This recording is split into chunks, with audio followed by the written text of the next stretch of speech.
Bom, nosso vídeo é sobre história do cristianismo. Claro que isso exige de início algumas explicações sobre o que deveria ser história, o que vem a ser cristianismo, e como todo historiador gosta de definições, né? Mas assim, nosso público geralmente, na grande maioria, não pede explicações sobre isso, porque eles fazem deduções. Então, a história para nós, na verdade, são construções que profissionais da história fazem sobre o passado. Esse passado não existe, esse passado ele já passou, evidentemente. E então os historiadores eles acabam a partir do seu presente histórico, do seu presente da sua conjuntura social, das suas dívidas culturais que ele possui em seu momento de produção, ele faz a leitura daquele passado que ele ouve falar. Acontece que esse passado sobre o qual ele ouve falar é também já construído por outros e assim vai. Então o presente é sempre uma releitura de um possível passado. Não estou dizendo com isso que nada aconteceu. Eu quero dizer que esse acontecimento, ele por si só não se fala ao presente. É preciso uma leitura sobre ele. É um exercício, né? Na verdade é um exercício, a história é um exercício intelectual, a história é um exercício hermenêutico, porque você fala sobre um período, um acontecimento que já não existe mais. E quando a gente fala isso para as pessoas, elas acabam ignorando, achando que isso seria um relativismo exagerado. E a gente acaba perguntando, então, onde estão, me reproduza no laboratório, por exemplo, as guerras púnicas, me reproduza no laboratório a Reforma Protestante, a Segunda Guerra Mundial. Ah, mas existem vestígios. Ok, mas ali está vestígios de algo que aconteceu. A história é sobre tudo isso, né? Como isso aconteceu, por que isso e não outras coisas, né? Eu sempre gosto de usar, para ser mais até um pouco mais inteligível pelos nossos alunos e todos aqueles que nos escutam, que eu gosto sempre de usar o Mark Bloch no seu livro Apologia da História. Eu sei que para muitos é um tanto datado, etc., mas eu gosto de usar o Mark Bloch porque ele traz algumas questões que ajudam a elucidar sobre a escolha do historiador, né? Super interessante quando ele fala que, na verdade, o historiador ele faz suas seleções, ele escolhe o conteúdo, ele faz por necessidade uma delimitação do seu tema, porque ele não pode abarcar tudo. Então, o historiador seria, nas palavras do Mark Bloch, seria aquele que estaria selecionando e direcionando a sua fala para a sua audiência, para os seus ouvintes, de repente, né? O historiador preocupa-se com os homens, o historiador se preocupa com os fenômenos culturais, porque os homens são seres culturais. Quando a gente, por exemplo, está estudando, que é o meu caso, né, por agora eu estou estudando história da doutrina cristã. Quando eu estudo história da doutrina cristã, eu estou me envolvendo em algum momento com a história das ideias. Para o campo da história, eu poderia falar o campo das ideias, ou o campo da filosofia, campos das abstrações. Mas nós nunca iremos nos entregar a noção de que são as ideias que movimentam simplesmente os homens. E não seria os homens que movimentavam ou que criam as ideias, né? Eu sei que às vezes isso é quase um joguinho que não tem muito bem, ninguém sabe muito bem onde isso nasce e onde termina, né? Mas para os historiadores, em grande medida, são os homens em seus conflitos culturais, em sua dimensão existencial, em seus problemas sociais, em seus conflitos diários, que, por questões de síntese, eles iriam produzindo ideias e essas ideias vão gerando outras ideias através de conflitos e debates e concílios e por aí vai. Então a história, na verdade, é a história dos homens. A história dos homens, quando a gente fala história dos homens, a gente está falando nós acreditamos, independente se você crê em Deus ou não, quando estudamos a história, a gente estuda a história dos homens que acreditavam em Deus. Tá? A obra do Mark Locke, inclusive, ele fala sobre o cristianismo quanto uma religião livresca, portanto, uma religião seria uma religião histórica, que fala sobre a história da salvação, que fala sobre a história da redenção.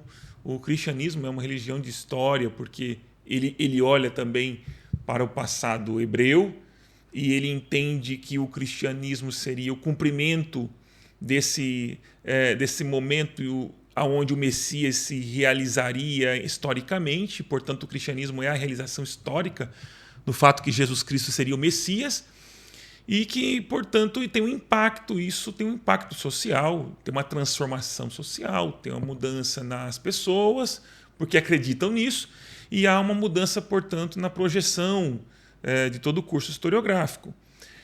Nesse sentido, nós, quando estudamos a história, nós estamos falando dessa história dos homens que acreditam em Deus, através... Aí, quando eu falo de cristianismo, estou falando dos homens que acreditavam em Deus na pessoa de Jesus Cristo. E isso variava muito, né? Então, o Bloch ele nos ajuda bastante, porque ele seria um tanto, eu acho que um tanto imparcial, né? Porque ele começa a nomear alguns problemas para os historiadores, né? Ele, ao dizer que nós nos preocupamos um pouco não, quase a totalidade da preocupação do historiador seria os homens, né? Chamando o historiador de ogro da lenda, aquele que fareja sangue, né?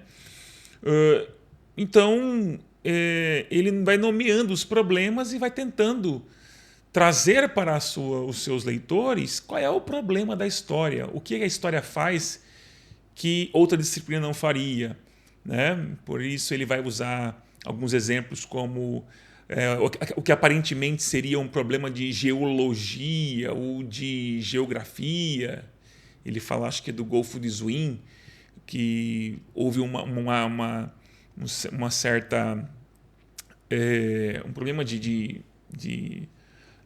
acabou o Golfo, né? Acho que é assoreamento do Golfo. Enfim, nós temos um problema ali que de outra, aparentemente de outra área do conhecimento, e ele traz isso dizendo, não, peraí, pode ser um problema do historiador, porque quem é que acaba com isso? Quem é que destrói isso? Quem é que faz isso? São os homens. Então, também é um problema de história. Quando fala de homens, é um problema de história.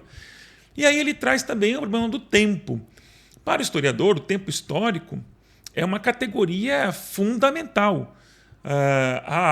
Em tudo que o historiador está fazendo é pensando esses homens no tempo, né? Aí a gente gosta de falar também sobre esse tempo enquanto um tempo histórico, seria o tempo experimentado, o tempo vivido, né? Não é um tempo cronológico onde a gente sabe datas, que hora que aconteceu tal coisa, mas esse tempo da duração, né? O tempo da história seria o plasma em que se engastam os fenômenos e como esse lugar da sua inteligibilidade, né? Ele é mudança perpétua e contínua duração simultaneamente. O historiador entende que ao tempo que dura alguns comportamentos, algumas culturas, outras vão se transformando simultaneamente. Essas categorias de explicações são para os historiadores muito importante, porque a gente pode citar um exemplo. Enquanto a gente está vivendo no presente 2025 e a gente sabe que hoje talvez seja segunda-feira e amanhã é terça e o dia tem 24 horas e a gente sabe que hora que dá 5, hora que o sol se põe, etc. Quem está encarcerado não tem essa mesma percepção. O tempo dentro de um processo de confinamento é um tempo que dura muito mais. O tempo da dor, por exemplo, né? Parece que não passa quando você sente dor. O tempo da alegria parece que passa muito rápido, né? Tem gente que gostaria que quando está em grande gozo de alegria, né? Em grande desfrutar de muita alegria, quer que isso dure muito mais. Reunião de amigos, ou numa viagem, passou muito rápido. Veja que é sobre esse tempo na qual os historiadores vão se debruçando, também se interessam por datas. Mas, ao meu ver, me parece muito mais interessante essa questão da duração dos eventos, a durabilidade, né? Quando é que isso, quanto tempo durou a guerra do Vietnã? Quanto tempo durou a reforma protestante? Sei lá, de repente 30 anos, de repente, não sei, até hoje se escuta os ruídos das coisas que caíram, os destroços, os tilhaços dos vidros, das pedradas que foram dadas nas igrejas, etc. Bom, a duração é a experiência da permanência, enquanto que as mudanças e as transformações é a experiência daquilo que passa. Enfim, o tempo é importantíssimo para os historiadores. E para nós aqui, o tempo estará praticamente entre o ano em que o Pentecostes acontece, portanto aí Jesus já tinha morrido, os discípulos acreditando piamente que o seu Senhor ressuscitou, porque apareceu a muitos. Atos capítulo 1, aparece Jesus ressurreto e dizendo... Atos capítulo 1, aparece o anjo para eles, então motivando eles a ficarem ali, e eles vão continuar no cenáculo, né? Esperando o grande momento de serem revestidos de poder para que pudessem ser testemunhas de Jesus Cristo. Então, na verdade, nosso tempo começa ali. Começa falando sobre o momento em que eles são cheios do Espírito Santo. É claro que a gente acaba retomando e voltando, e vai para os evangelhos, coloca ali exemplos das falas de Jesus. E então nós usaríamos, portanto, aqui de início o corte que inicia assim, em Atos capítulo 2 ou capítulo 1 e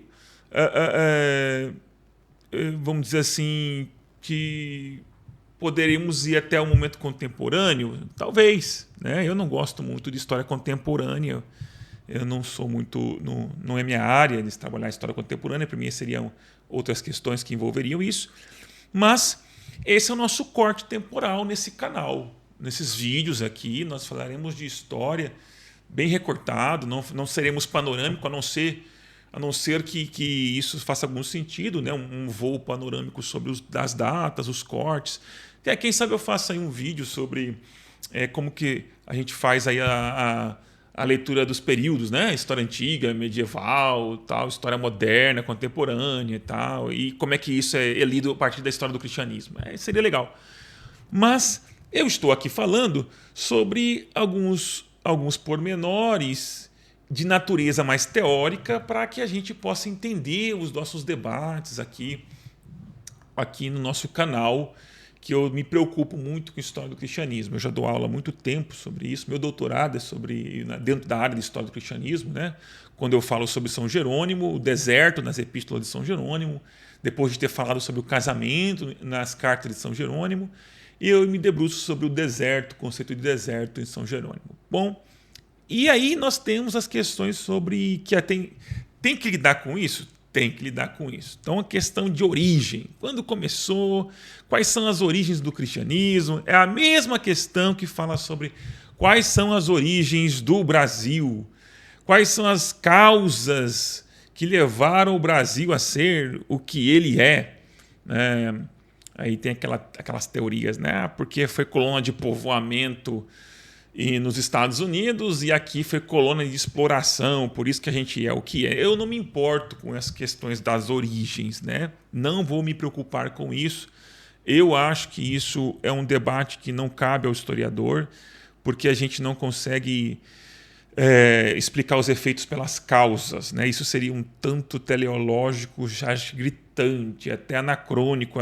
O medo do historiador seria o anacronismo, né? E isso seria uma porta muito grande para que ele já luta contra o anacronismo, né? Vive lutando, e isso seria uma porta muito escancarada. Nós nunca explicaremos esses fenômenos históricos fora do seu momento-tempo. Os homens, nas palavras do Mark Bloch, eu acho que citando um provérbio árabe, os homens se parecem mais com o seu tempo ou com a sua época do que com os seus pais, né? Ou seja, a preocupação do historiador é o homem no seu tempo, e não com as origens, não com o cristianismo nasceu de Paulo ou nasceu de Jesus. O cristianismo é uma série de questões que isso pode nos envolver. Então, no nosso canal, os vídeos que vocês irão ver, eu farei possível para estar postando sempre. Nós queremos compreender as questões do presente, né? Do presente, sim, mas talvez flertando com questões do passado. Não que a gente vai usar a história para fazer lições do presente, não é isso. Mas para ser um tanto interessante também, né? A gente usar exemplos, né? O cristianismo protestante, o cristianismo católico, ortodoxo, e como isso é às vezes um tanto diametralmente oposto ao que historicamente já foi dado, né? Então, o Bloch ele vai explicar sobre a ideia de passado e presente, a dinâmica disso, vai nos chamar a atenção sobre esse presente e esse passado na qual o historiador ele vive e ele olha para esse passado, né? E eu acho que outro conceito importante para nós seria o conceito de cultura. Cultura, para mim, é algo bastante caro. Eu trabalho com o conceito de cultura na historiografia, eu trabalho com o conceito emprestado, obviamente, de Clifford Geertz. Tá? Então,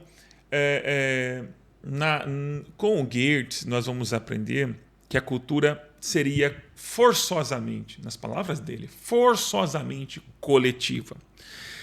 Ela pressupõe a comunicação da qual ela mesma seria o resultado, né? A cultura, ao tempo que ela é produto desse meio coletivo, ela também comunica esse meio coletivo sobre as produções que ele faz.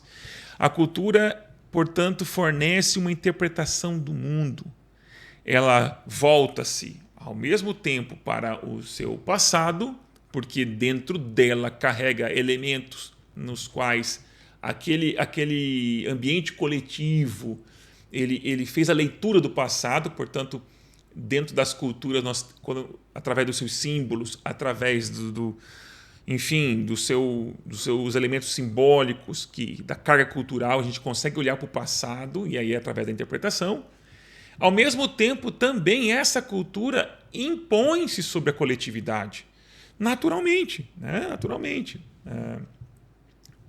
Poderíamos dizer assim que a cultura desse jeito fornece-nos a interpretação do mundo. Ela está voltada a um só tempo para o passado e para o presente. Então, nesses termos, nós temos o livro do Clifford Geertz, que seria a interpretação da cultura, onde o Geertz defende que ela seja aí uma teia de significados. O Clifford Geertz ele está compreendendo isso a partir da semiótica do Max Weber, tá? Que os seres humanos constroem os significados do elemento que está em volta deles, ou seja, os signos, né? Eu dou o nome de microfone para esse instrumento, mas se eu pegar isso e se fosse possível entrar dentro de uma máquina do tempo e recuar lá e entregar esse microfone para alguém que viveu 1000 anos, nem 1000 anos, aí menos, talvez 500 anos atrás, a pessoa não conseguiria atribuir nem sequer o nome para isso e muito menos o significado disso. Quer ver um exemplo mais contemporâneo? O que eu estou fazendo com esse microfone tem uma carga de significado que é muito própria para mim. Mas, mesmo que você nomeie isso de microfone, talvez o significado que você, se você não estiver na minha coletividade, dentro da teia na qual eu estou preso, você talvez não dê os mesmos significados para isso. Então, o significado é aonde traz a história. É quando eu interpreto esses símbolos, né? Então, acreditando ele como Max Weber, que esse homem é um animal amarrado em teias de significados, que esse mesmo homem, por isso que é forçoso, ele mesmo tece, ele assume a cultura como essa teia e a análise da teia. Então, quando a gente olha para os símbolos imersos, aí vamos lá para a história do cristianismo, né? O que é a cruz, o que é a Bíblia, né? A Bíblia não é meramente um livro para os cristãos. Deixa eu ver aqui se eu acho uma Bíblia aqui. Aqui, logo peguei essa aqui logo, né? Tá aqui. Isso aqui não é meramente uma biblioteca, né? Isso tem uma carga de significado, uma carga muito poderosa de significados. Então, aí, ó. Inclusive essa Bíblia aqui eu ganhei de presente do Márcio, da Cantares de Salomão, daqui de Cuiabá. E na cultura, os significados são transmitidos historicamente. Então, eu passo todo um conjunto de ensinamentos, até às vezes sem nenhum tipo, vamos dizer assim, não é sem sentido, né? Mas seria sem as intenções pré-meditadas. É isso que eu queria dizer. Sem intenções pré-meditadas. E aí meu filho aprende, aí a sociedade aprende, todo mundo erra junto, todo mundo aprende a acertar junto, porque os significados são transmitidos historicamente. Quando eu quero saber a história do cristianismo, eu preciso analisar essa cultura através dos seus símbolos que ficaram presentes. Então, por isso que o historiador, ele tem essa questão de dar risada de algumas questões do presente, porque ele conhece um pouco desse passado dos símbolos, né? Então, hoje nós olhamos para o culto, olhamos para as procissões, olhamos para as imagens, a simbologia dos artigos religiosos, e a gente percebe a mudança na sociedade pela maneira como ela atribui significados ao mesmo símbolo que outrora estava naquela comunidade. É o mesmo símbolo, só que o significado vai mudando. Significa dizer também que, olha que legal, significa dizer também que os signos não transmitem o significado imediato. É nós que atribuímos significados a eles, né? É justamente a análise desses significados que nós estamos buscando. Então, o conceito de cultura, por isso, seria importante.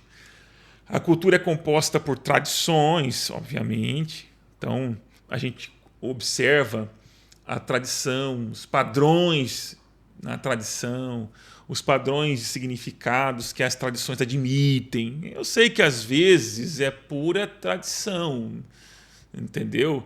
Claro, por exemplo, você vê naqueles filmes aquele pessoal que faz artes marciais, né, que luta, e aí naqueles filmes eles na China antiga, eles estão tomando chá, parece que eles vivem numa paz. Aí você tenta entender isso indo para a China ou para o Japão, né? E aí quando chega lá você não encontra essas pessoas tomando chá, a não ser para o turismo. Como se a gente estivesse em busca de um passado remoto e o turismo acaba vendendo isso, né?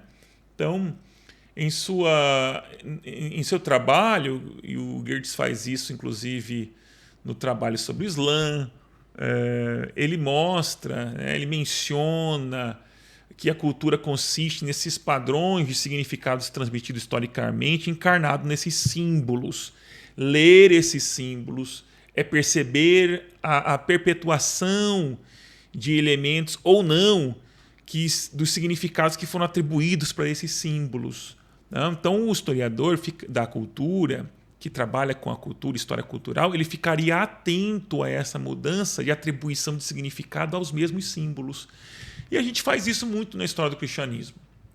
Nosso trabalho seria aqui compreender temas que dialoguem diretamente com o passado do cristianismo, mas também o presente. Tá? Me esforçarei para falar tanto a um passado que já não existe mais, sobre um passado que já não existe mais, mas nossos recortes vão nos trazer ao presente com algumas inquietações naturalmente. Então, a história para nós é sempre uma seleção, mas não é uma seleção vaga, uma seleção relativista, dizendo que nada aconteceu, não. Mas nós escolhemos falar sobre determinado tema e não falar sobre outro. Nós escolhemos falar sobre a história do cristianismo ocidental e não do oriental, por exemplo. A gente escolhe falar do cristianismo que venceu as doutrinas, que construiu a ortodoxia, e daquele que se perdeu, a gente não fala. A gente não vai falar dos cristianismos montanistas, do maniqueístas, a gente não vai falar, até porque nos falta documentação. E não falaremos? Não sei, mas o que eu estou dizendo é, o que acontece hoje é a seleção disso. A gente prioriza um e não prioriza outro. Não significa que não aconteceu, mas que nós priorizamos, tá certo? Eu espero que vocês tenham gostado desse vídeo. E se você gostou, curta, compartilhe, se inscreve no nosso canal e nos ajude nessa missão de estar aqui trazendo reflexões das minhas leituras, das minhas inquietações, do meu trabalho. E assim até uma próxima oportunidade.